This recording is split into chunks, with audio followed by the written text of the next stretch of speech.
Secondly, we know with gay fathers where a mum isn't in a caretaking role, the brain adapts. To be absolutely honest, the roles of a mum and a dad in a heterosexual relationship have evolved to kind of complement each other. So they don't mirror each other. They don't do the same thing.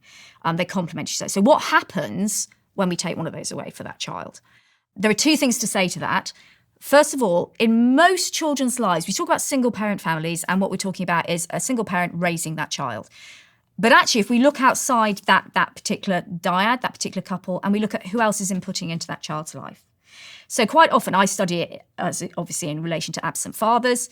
What we tend to find is that child has other people in their life who are men who input. Even if the mum hasn't recognised it, one of the most powerful studies I read wasn't saying to a mum, where are the father figures in your child's life? It was saying to the kid, who are the important men in your life?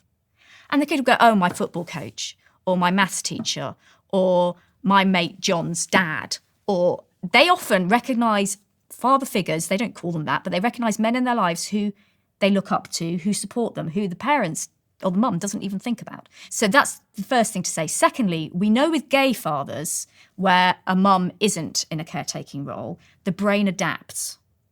Okay, so what happens if we put a heterosexual couple in a scanner and we say, look at this video of your child.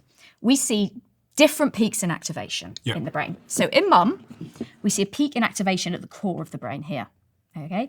Very ancient. It's partly there because mothering is as old as time, so it's in the ancient unconscious part of the brain. But this is where nurture is, attachment, risk detection, all those things you need to be able to do.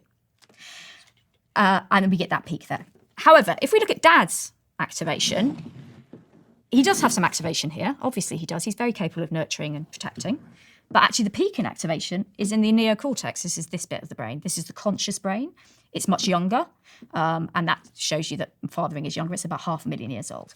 And we see activation here in the social part of the brain.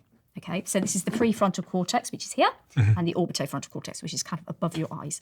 And that's where all your social skills sit, your ability to do everything socially.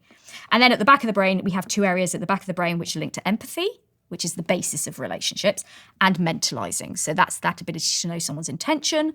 You need it just to have a conversation, but you also need it to spot somebody who's going to maybe do you bad in some way, cheat, lie, whatever, those sorts of things. Again, important in the social world. And his peak in activations are there. Again, mum does have some peaks in some activation here, but it's not as intense. And that underpins those two different roles.